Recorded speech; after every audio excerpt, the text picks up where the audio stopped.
Deux chiffres suffisent à fissurer un récit que l'on croyait immuable depuis des années. En quelques semaines, la conversion de 15 600 détenus en soldats bouscule l'idée d'un État affaibli et révèle un mécanisme où la punition devient service, traçant une souveraineté par des leviers internes. Que signifie ce basculement pour chacun? Et pourquoi Ibrahim Traoré s'impose-t-il comme l'axe discret de cette recomposition collective au-delà des slogans et des lectures toutes faites? Une souveraineté nouvelle affleure déjà, mais son prix reste à mesurer. Pour mesurer la portée réelle de ce basculement, la promesse de cette analyse est volontairement sobre: distinguer ce qui relève d'un pari risqué de ce qui constitue un mécanisme potentiellement reproductible. Il ne s'agit ni d'adhérer à un récit héroïque, ni de céder à un scepticisme automatique, mais d'examiner comment une décision courte, presque austère dans sa forme, a déplacé des équilibres que l'on croyait figés. Pour le spectateur, l'enjeu est clair: comprendre ce qui change concrètement et ce qui pourrait n'être qu'un succès circonstanciel.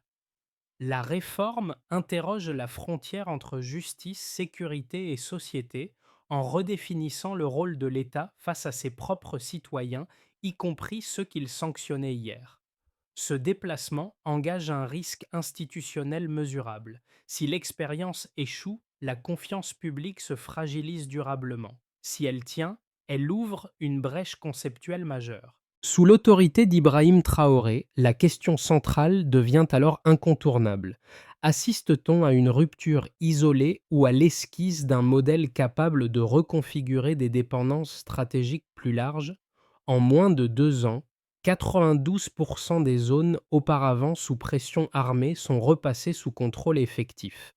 Ce chiffre, rarement mis en avant, oblige à relire autrement la dynamique sécuritaire du Burkina Faso et à reconsidérer la réforme qui l'accompagne. Il ne constitue pas une victoire définitive, mais un signal mesurable indiquant qu'un déplacement réel est à l'œuvre dans la relation entre sécurité, justice et souveraineté. Cette inversion ne surgit pas dans le vide. Pendant des années, le Sahel a été décrit comme un espace condamné à l'instabilité chronique. Interventions extérieures successives, promesses de stabilisation répétées, et en arrière-plan des villages désertés, des routes abandonnées et une économie locale progressivement asphyxiée. La peur s'est installée comme une routine, vidant les marchés de leur fonction sociale et transformant la mobilité quotidienne en risque permanent. Dans ce contexte, chaque initiative nationale était perçue comme marginale, parfois même symbolique, tant la dépendance semblait structurelle. La première rupture intervient lorsque la sécurité cesse d'être pensée comme un apport extérieur et devient un produit interne. Sous l'impulsion d'Ibrahim Traoré, la reconquête territoriale s'articule à une réinvention institutionnelle fondée sur des décisions brèves, opérationnelles et immédiatement vérifiables. La réforme pénitentiaire s'insère dans cette logique. Elle ne vise pas à corriger un dysfonctionnement isolé, mais à compléter une chaîne de choix orientée vers la récupération du terrain et la restauration d'une cohésion minimale. Ce qui surprend les observateurs n'est pas seulement l'ampleur du chiffre, mais sa temporalité. Le basculement est rapide, presque compressé, comme si plusieurs années de stagnation avaient été absorbées en quelques mois. Cette accélération nourrit à la fois l'intérêt et la méfiance, car elle contredit les récits habituels d'un État durablement affaibli.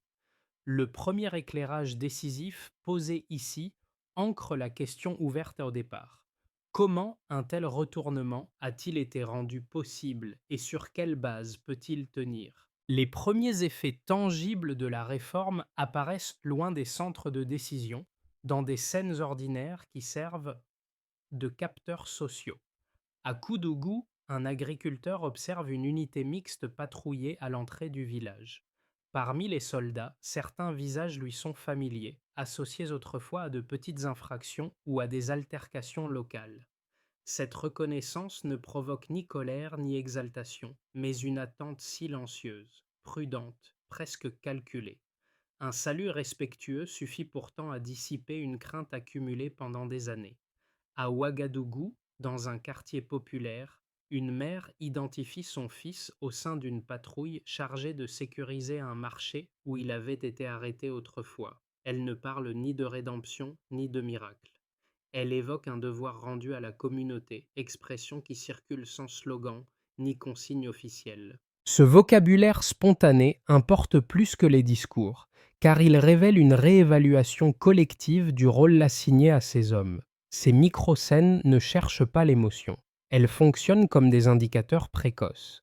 Elles montrent comment la réforme agit d'abord sur la perception avant de produire des résultats pleinement chiffrés. La posture, la discipline et la répétition des routines modifient progressivement la manière dont les communautés interprètent la présence armée. L'uniforme cesse d'être un symbole exclusif de contrainte pour devenir un signe de responsabilité assumée. Ce déplacement initial a un effet mesurable. La confiance revient plus vite que prévu. Les marchés rouvrent, les déplacements reprennent et la peur recule sans déclaration officielle. Sous l'impulsion d'Ibrahim Traoré, la valeur d'un individu n'est plus définie par son passé, mais par sa capacité à tenir un engagement présent. L'essentiel est clair. Quand la perception change, la stabilité cesse d'être abstraite. Avant la réforme, les attaques augmentaient, les zones rurales se vidaient et la mobilité se contractait. Après, les indicateurs commencent à s'inverser de manière cohérente. Ce passage d'une trajectoire dégradée à une dynamique lisible constitue le premier test de crédibilité du dispositif porté par Ibrahim Traoré. Le basculement ne s'opère pas par une annonce spectaculaire, mais par une succession d'actes courts, administratifs, presque austères, qui enclenchent une mécanique rapide. Tout commence par un geste d'une brièveté déconcertante. Un décret de 12 lignes, signé par Ibrahim Traoré, circule un matin entre les bureaux du ministère de la Justice. Il n'annonce ni amnistie ni grâce collective. Il ordonne une réaffectation immédiate. La logique est nette. L'État cesse d'immobiliser une population carcérale jugée improductive et la redirige vers un service contraignant, structuré et mesurable. En quelques heures, les directions pénitentiaires reçoivent des instructions précises. Les listes sont dressées, les catégories sont filtrées. 15 600 noms émergent d'un système longtemps saturé. La phase d'activation est volontairement rapide. À Koudougou, Bobo-Dioulasso et Ouagadougou, les portes s'ouvrent sans cérémonie. Les détenus ne sont pas libérés au sens classique du terme. Ils sont absorbés. Les chaînes disparaissent, remplacés par des engagements formels. Ce contraste frappe l'opinion. La transition est brutale, presque sèche, comme si l'État cherchait à éviter toute zone grise entre punition et service. La vitesse devient un message politique implicite. Le point culminant se matérialise quelques jours plus tard à Pau, dans un centre d'entraînement improvisé mais rigoureusement encadré. Sous un soleil écrasant, des milliers d'hommes se tiennent alignés. Les instructeurs imposent une discipline sans concession. Course à l'aube, formation tactique le jour, session civique le soir. L'objectif n'est pas de glorifier l'effort, mais de produire une rupture mentale nette. Les conseillers proches d'Ibrahim Traoré parlent d'un front de l'esprit, expression qui circule sans être officialisée, mais qui éclaire l'intention, transformer des trajectoires individuelles par la routine et la contrainte lisible. Les observateurs extérieurs restent prudents. Une question revient avec insistance. Comment une population décrite comme instable peut-elle se réorganiser aussi vite? La réponse ne vient pas d'un discours, mais de la répétition quotidienne des gestes. La routine remplace l'improvisation. L'ancien statut pénitentiaire n'est ni effacé ni nié. Il est encapsulé dans une nouvelle fonction. La frontière entre sanction et utilité commence à se dissoudre. Les répliques apparaissent presque aussitôt dans l'espace civil. Dans les villages, la présence de ces unités modifie les comportements. Les routes secondaires, longtemps évitées, redeviennent praticables. Les marchés reprennent une activité régulière. Les familles, autrefois cantonnées au parloir des prisons, se déplacent désormais vers les casernes. Elles apportent des repas, des vêtements, des outils. Ces gestes répétés signalent un ajustement social profond. La peur ne disparaît pas d'un coup, mais elle recule. Sur le plan opérationnel, un effet inattendu se dessine. Ces hommes connaissent les sentiers, les caches et les itinéraires informels utilisés par les groupes armés. Ce qui était perçu comme un passé compromettant devient un avantage tactique. Les patrouilles anticipent, contournent et réduisent l'imprévisibilité adverse. À ce stade, la réforme cesse d'être un événement isolé. Sous la coordination d'Ibrahim Traoré, elle s'inscrit dans une trajectoire où l'État observe, ajuste et tient la ligne. Avant la mise en œuvre du dispositif, la dynamique sécuritaire suivait une trajectoire dégradée. Après, les écarts deviennent mesurables et lisibles. Cette bascule du diagnostic vers le delta observable constitue le cœur de l'argument porté par Ibrahim Traoré. Trois indicateurs, limités mais cohérents, permettent d'évaluer la portée réelle de la réforme sans lui prêter des vertus qu'elle ne revendique pas. Le premier indicateur concerne la sécurité. Les attaques armées reculent de 37% dans les zones couvertes par les unités issues du dispositif. Cette baisse ne renvoie pas à un surcroît soudain d'équipement, mais à un changement de maillage territorial. Les unités mixtes occupent durablement le terrain, connaissent les itinéraires informels et réduisent l'effet de surprise. Autour de Kaya et de Dori, les embuscades passent de 27 à 17 en un trimestre. Ce glissement traduit moins une accalmie ponctuelle qu'un déplacement structurel. La topographie cesse d'être opaque pour les forces déployées, ce qui limite les angles morts exploités auparavant. Le deuxième indicateur touche à l'économie rurale. La production agricole du Nord progresse de 21% sur la période observée. Cette hausse s'explique par le retour d'une sécurité minimale permettant l'exploitation continue des terres. Les champs abandonnés redeviennent accessibles, les canaux sont réparés et les moissons protégées. Plus de 600 hectares sont remis en culture, non par subvention extérieure, mais par une stabilisation locale des conditions de travail. Les marchés hebdomadaires reprennent leur fonction de régulation et les flux de transport cessent d'être exceptionnels. Cette reprise ne transforme pas l'économie nationale à elle seule, mais elle rompt une spirale de contraction entretenue par l'insécurité chronique. Le troisième indicateur, le plus sensible, concerne la récidive.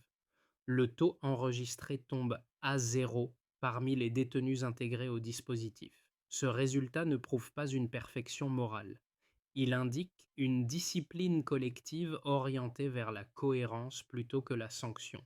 Ce chiffre suscite des réserves, car il contredit les attentes habituelles. Certains évoquent un effet de court terme ou une sous-déclaration. Pourtant, aucun cas de désertion ni de rupture disciplinaire majeure n'est signalé sur la période observée.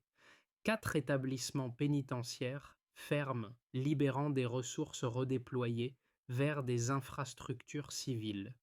La mécanique institutionnelle aligne contraintes, responsabilités et utilité sociale d'une manière inédite. Pris isolément, chacun de ces indicateurs pourrait être contesté. Ensemble, ils dessinent une cohérence. La baisse des attaques sécurise les routes. La reprise agricole redonne une fonction économique au territoire. L'absence de récidive stabilise le lien entre justice et service. Ces effets se renforcent mutuellement au lieu de s'annuler. Sous l'impulsion d'Ibrahim Traoré, la réforme n'est pas présentée comme une réussite morale, mais comme un système évalué par des écarts mesurables entre un avant et un après. La lecture la plus prudente consiste à reconnaître un déplacement réel sans conclure à une victoire définitive. Les chiffres ne garantissent pas la durabilité. Ils attestent d'une capacité à produire de l'ordre là où dominait la fragmentation. Ce passage du constat au delta mesuré constitue le test central du dispositif et explique pourquoi il attire autant l'attention que la méfiance.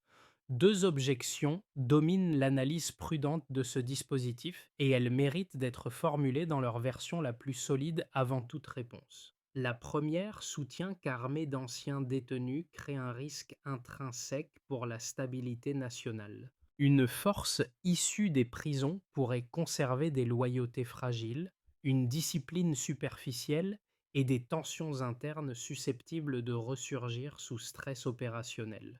Dans cette lecture, un incident isolé suffirait à fissurer la confiance publique, d'autant que la conversion d'une peine en service brouille la frontière entre justice et utilité. Le risque éthique devient alors institutionnel.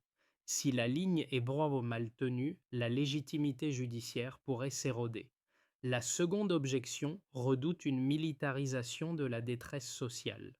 Transformer la marginalité en ressource sécuritaire pourrait instaurer un précédent ambigu, où l'État serait tenté d'utiliser la misère comme réservoir structurel plutôt que d'en traiter les causes. Des acteurs civils soulignent le contre-coup possible.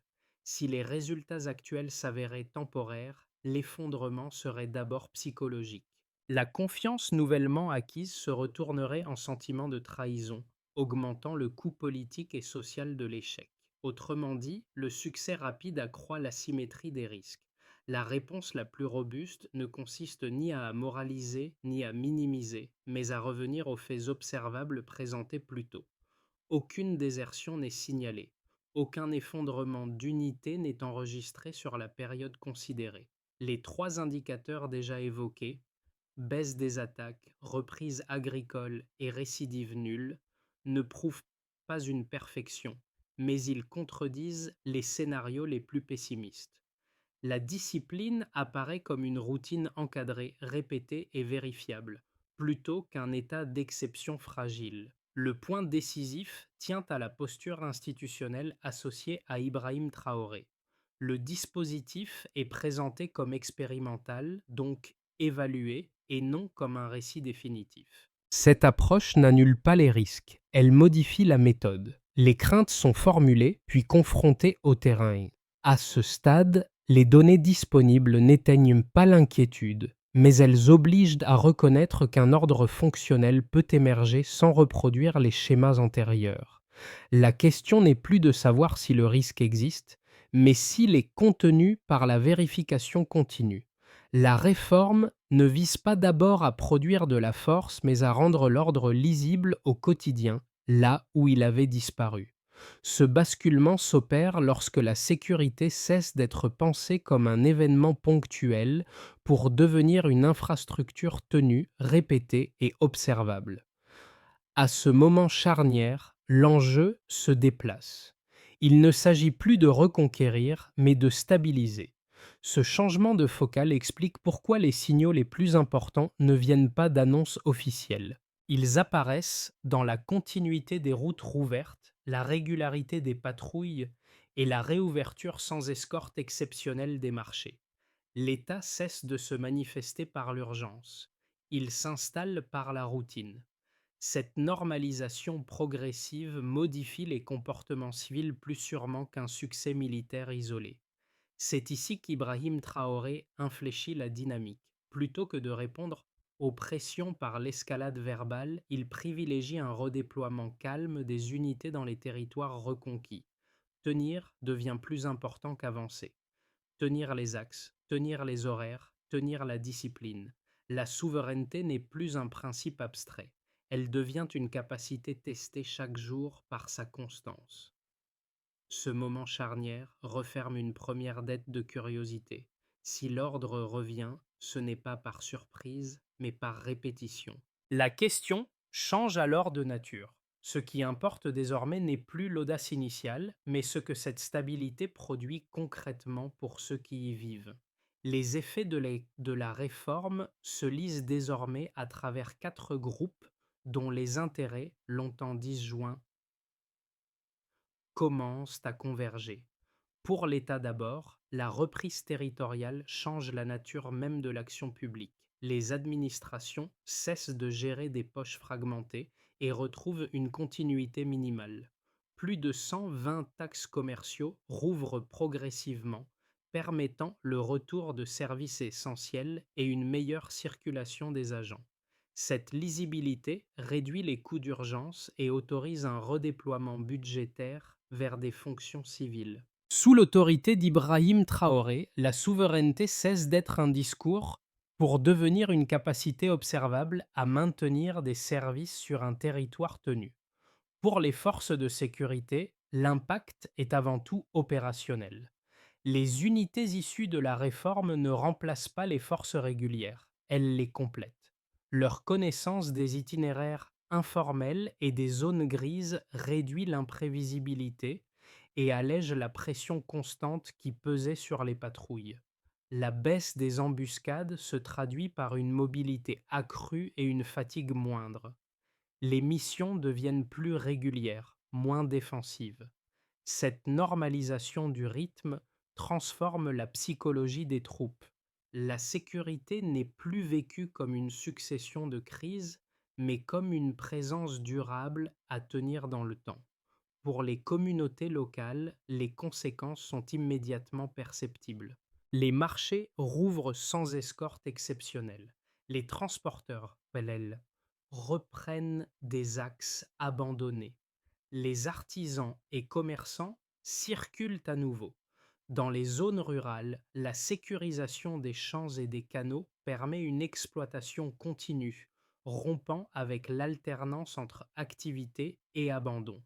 Les gestes de confiance se multiplient, repas déposés aux casernes, outils partagés, coopération spontanée lors des travaux communautaires. La relation entre civils et soldats évolue. L'uniforme n'incarne plus uniquement la contrainte. Il devient un indicateur de protection évalué par la constance des comportements. Pour les acteurs régionaux, enfin, l'effet est stratégique. Des délégations venues du Mali et du Niger observent le dispositif non par fascination idéologique, mais par pragmatisme.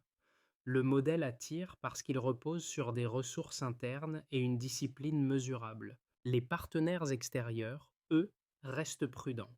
Les rapports évoquent une expérience non conventionnelle sans la qualifier davantage. Ce silence traduit une gêne analytique. La stabilisation observée contredit des cadres fondés sur la dépendance structurelle. Si le dispositif tient, il crée un précédent difficile à ignorer. Ces 4 lectures convergent vers un même point. La réforme ne produit pas seulement des gains sectoriels, elle réaligne des intérêts qui évoluaient jusque-là en parallèle. L'État retrouve une capacité d'action, les forces opèrent avec moins d'attrition, les communautés réinvestissent l'espace public et les voisins observent une alternative. Sous la coordination d'Ibrahim Traoré, la cohérence devient le principal résultat. La question en suspens n'est plus l'effet immédiat, mais la trajectoire. Que peut devenir cette dynamique dans les mois à venir?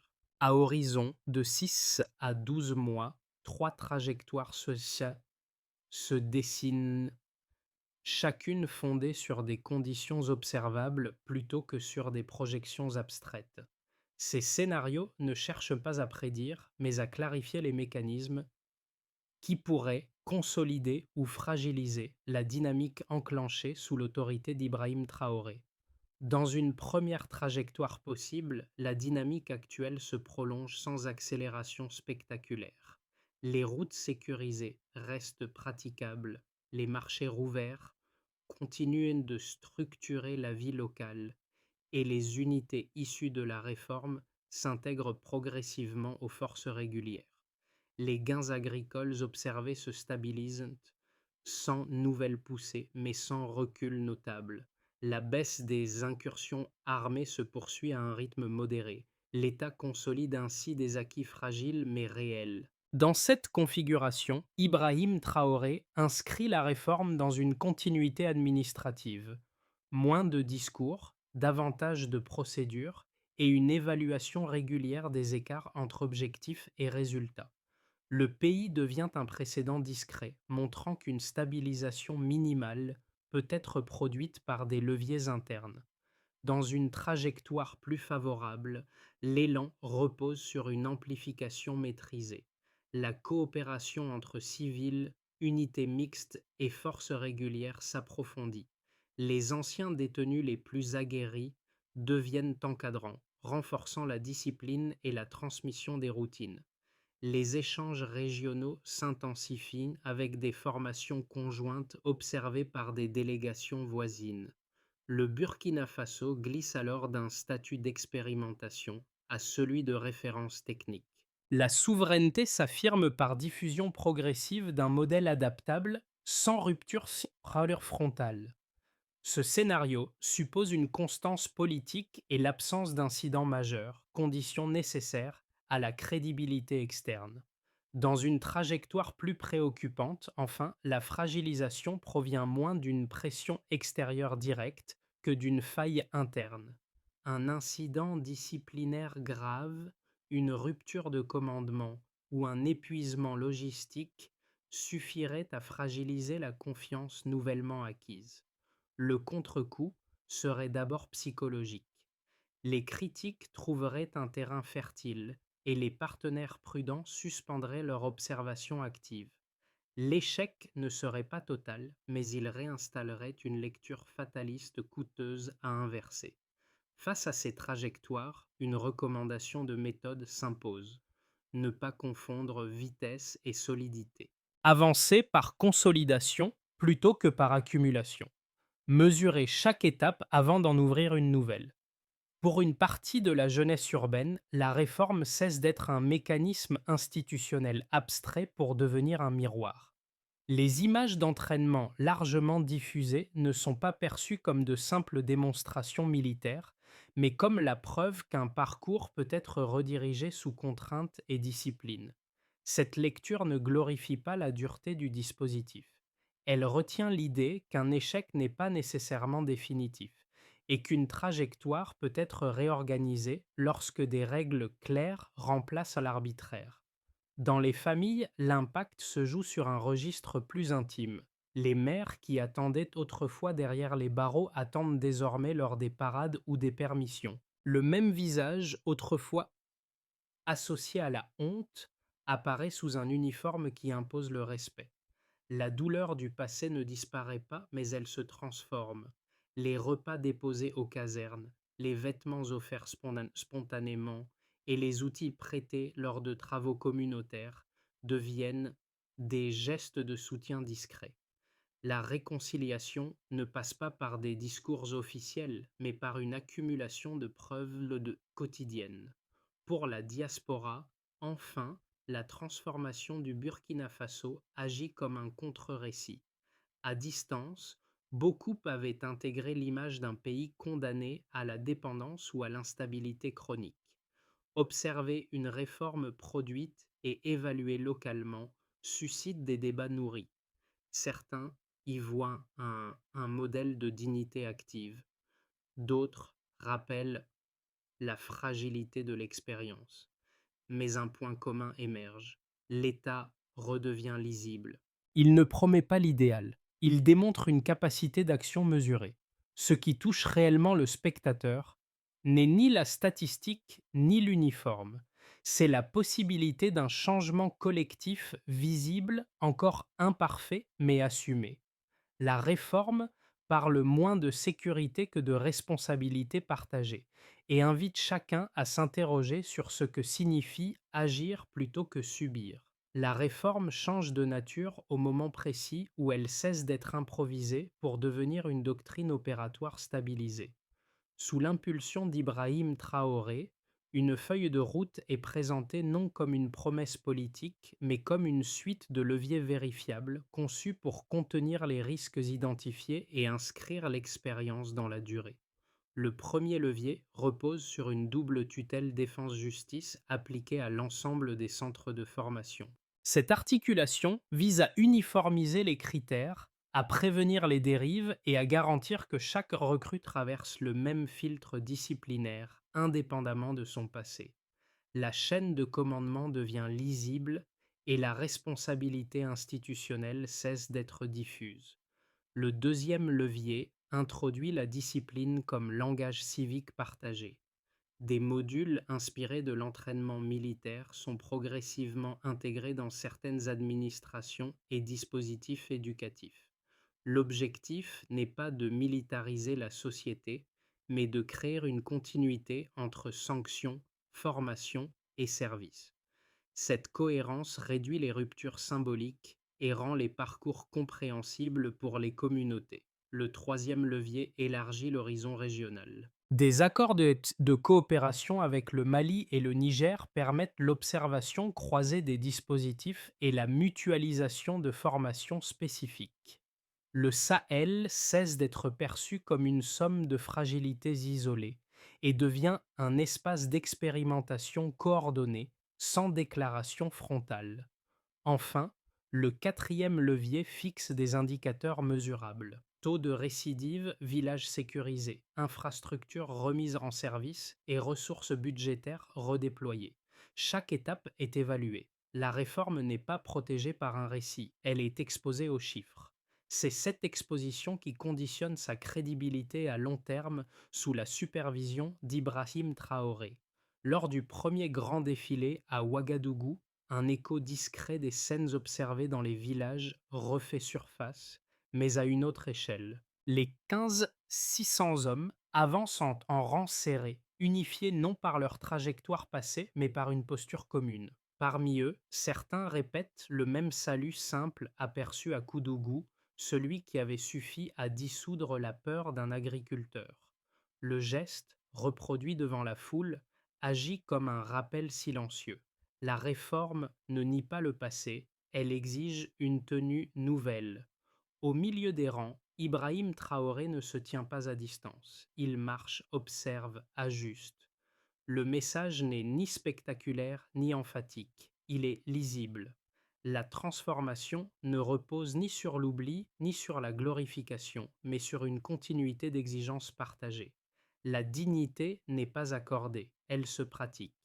Dans la foule, les réactions restent contenues, presque prudentes. Pourtant, quelque chose se déplace. La peur recule sans proclamation. La fatalité se fissure. L'idée d'un recommencement collectif cesse d'être théorique, parce qu'elle devient visible, mesurée et incarnée. Une phrase circule sans être scandée. La valeur d'un individu se prouve dans l'engagement présent. C'est dans cette cohérence rendue observable que la réforme portée par Ibrahim Traoré trouve sa portée la plus durable.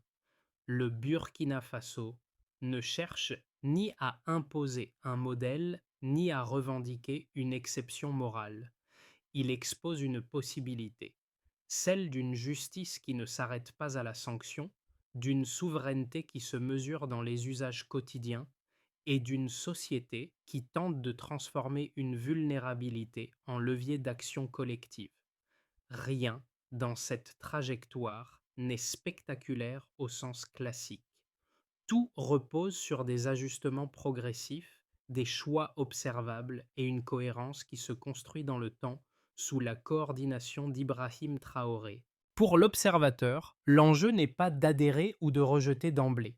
Il consiste à interroger ce que cette expérience révèle sur les marges de manœuvre des sociétés en crise. Jusqu'où une communauté peut-elle aller lorsqu'elle décide de produire ses propres réponses, avec ses contraintes, ses risques et ses responsabilités? Et quels critères permettent de juger une réforme autrement que par ses intentions ou ses slogans? Ouvrir ce débat, c'est déjà participer à la dynamique décrite. Examiner les faits, confronter les lectures, questionner les limites sans nier les déplacements réels. La discussion ne demande ni conviction préalable ni conclusion hâtive. Elle invite simplement à penser ce qui devient possible lorsque les certitudes vacillent.